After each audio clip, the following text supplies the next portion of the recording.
Hello friends, आज के इस वीडियो में मैं आपको सिविल इंजीनियरिंग के 10 इम्पोर्टेंट पॉइंट्स के बारे में बताऊंगा, जो हर एक सिविल इंजीनियर को पता होना चाहिए। ये पॉइंट्स आपके फील्ड नॉलेज को इम्प्रूव करेगा और आपको एक बेहतर इंजीनियर बनने में हेल्प करेगा। तो हमारा पहला पॉइंट है सर्वेइंग। हर एक सिविल इंजीनियर को सर्वेइंग का बेसिक पता होना चाहिए। क्या होता है टोटल स्टेशन, क्या होता है ऑटो लेवल, तो ये मशीन को कैसे यूज किया जाता है साइट पे, वो आपको पता होना चाहिए। साइट पे टोटल स्टेशन और ऑटो लेवल को यूज करके साइट पे डायमेंशन को सही मेजर करना एक इंजीनियर को आना चाहिए। तो आपको सर्वेइंग का बेसिक जो है वो आपको पता होना चाहिए। अगला पॉइंट है हमारा सॉइल टेस्टिंग। बिल्डिंग बनाने से पहले सॉइल का टेस्ट करना ज़रूरी है, जिससे आपको ये पता चलता है कि सॉइल का बेरिंग कैपेसिटी क्या है, सॉइल का कॉम्पैक्शन टेस्ट कैसे करते हैं, जो कि आपके फाउंडेशन डिज़ाइन के लिए काफ़ी इम्पोर्टेंट है। तो आपको सॉइल टेस्टिंग से रिलेटेड उसका जो बेसिक है वो आपको पता होना चाहिए। अगला हमारा है कंक्रीट मिक्स डिज़ाइन। कंक्रीट का सही मिक्स डिज़ाइन करना, जैसे कि M20, M25 ग्रेड को समझना। IS कोड 10262 जो कि हमारा कंक्रीट मिक्स डिज़ाइन का IS कोड है, उसके स्टैंडर्ड के अकॉर्डिंग काम करना एक सिविल इंजीनियर के लिए बहुत ज़रूरी है। तो ये आपको पता होना चाहिए। अगला हमारा है स्ट्रक्चरल ड्राइंग को समझना। जो हमारा स्ट्रक्चरल ड्राइंग है, जिसमें आपको रेनफोर्समेंट का डिटेल दिया जाता है, और स्ट्रक्चरल ड्राइंग को यूज करके हम BBS कैलकुलेट करते हैं, बार बेंडिंग शेड्यूल बनाते हैं। तो स्ट्रक्चरल ड्राइंग को प्रॉपरली समझ में आना चाहिए और उसके अकॉर्डिंग आपको साइट पे सही एग्जीक्यूट कराना है वर्क को, जैसे कि बीम, कॉलम, स्लैब, फाउंडेशन का जो रेनफोर्समेंट है, स्ट्रक्चरल ड्राइंग के अनुसार रेनफोर्समेंट का प्लेसमेंट होना चाहिए। तो आपको स्ट्रक्चरल ड्राइंग को पढ़ने के लिए आना चाहिए। अगला पॉइंट है हमारा क्वालिटी कंट्रोल और मटेरियल टेस्टिंग। क्वालिटी कंट्रोल और मटेरियल टेस्टिंग के बारे में आपको पता होना चाहिए। जो भी कंस्ट्रक्शन मटेरियल है उसका टेस्ट हम कैसे करते हैं, उसका प्रोसीजर क्या है इस पर IS कोड, और उसका एक्सेप्टेंस क्राइटेरिया क्या है, उसके बारे में आपको पता होना चाहिए।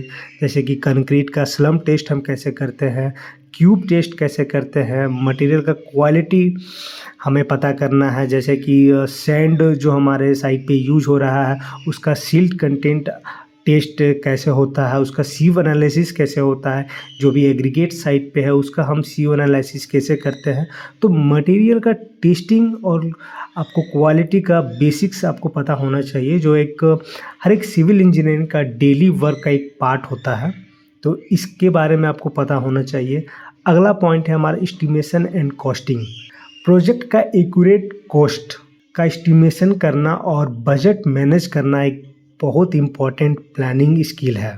कैसे BOQ को प्रिपेयर किया जाता है ये आपको समझ में आना चाहिए। एक बिल्डिंग जिसमें आप काम कर रहे हैं, बिल्डिंग प्रोजेक्ट जिसमें आप काम कर रहे हैं, उसका एक पूरा कंप्लीट बजट डिटेल एस्टिमेशन आपको कैलकुलेट करना आना चाहिए। अगला पॉइंट है हमारा कंस्ट्रक्शन सेफ्टी। साइट सेफ्टी के स्टैंडर्ड, जैसे कि PPE, पर्सनल प्रोटेक्टिव इक्विपमेंट के बारे में आपको पता होना चाहिए। जो भी एक्सीडेंट प्रिवेंशन के रूल्स होते हैं वो आपको पता होना चाहिए। तो सेफ्टी से रिलेटेड आपको जो बेसिक है, सेफ्टी का बेसिक है, वो आपको पता होना चाहिए। अगला पॉइंट है हमारा प्रोजेक्ट मैनेजमेंट। टाइम मैनेजमेंट और resource allocation, bar chart, CPM, PERT, PERT method को यूज कैसे किया जाता है, और उसको यूज करके किस तरह से सही तरीके से प्लान को एग्जीक्यूट करना आपको आना चाहिए। अगला पॉइंट है हमारा इन्वायरमेंटल अवेयरनेस। कंस्ट्रक्शन का इन्वायरमेंट में बड़ा इम्पैक्ट होता है। Green building concept, waste management, eco friendly materials का यूज प्रमोट करना आज के टाइम में हर एक सिविल इंजीनियरिंग के लिए, हर एक सिविल इंजीनियर के लिए ज़रूरी है। वाटर हार्वेस्टिंग और एनर्जी इफिशिएंट डिज़ाइन का यूज भी प्रोजेक्ट प्लानिंग का एक पार्ट होना चाहिए।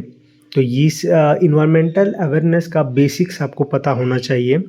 और लास्ट हमारा पॉइंट है जो सबसे ज़्यादा इम्पोर्टेंट है, प्रैक्टिस ऑफ IS कोड। जो भी सिविल इंजीनियरिंग के लिए IS कोड बनाया गया है उसका डेली आपको प्रैक्टिस करना ज़रूरी है। हर एक सिविल इंजीनियर को पता होना चाहिए IS कोड के बारे में। जैसे कि आरसीसी वर्क के लिए IS 456 का कोड है। स्टील के लिए, स्टील स्ट्रक्चर के लिए IS 800, सॉइल टेस्टिंग के लिए IS 2720 जैसे कोड्स का हमारे प्रोजेक्ट में कैसे हम प्रोजेक्ट में उसे फॉलो करें और कोड्स को ही फॉलो करके स्ट्रक्चर को सेफ और ड्यूरेबल बनाया जा सकता है। इसीलिए आपको कोड का प्रैक्टिस करना काफ़ी ज़रूरी है। कोड का बेसिक्स आपको, हर एक कोड का बेसिक्स आपको पता होना चाहिए। तो दोस्तों ये था सिविल इंजीनियरिंग का कुछ इम्पोर्टेंट पॉइंट जिसे आप रेगुलर प्रैक्टिस कर सकते हैं।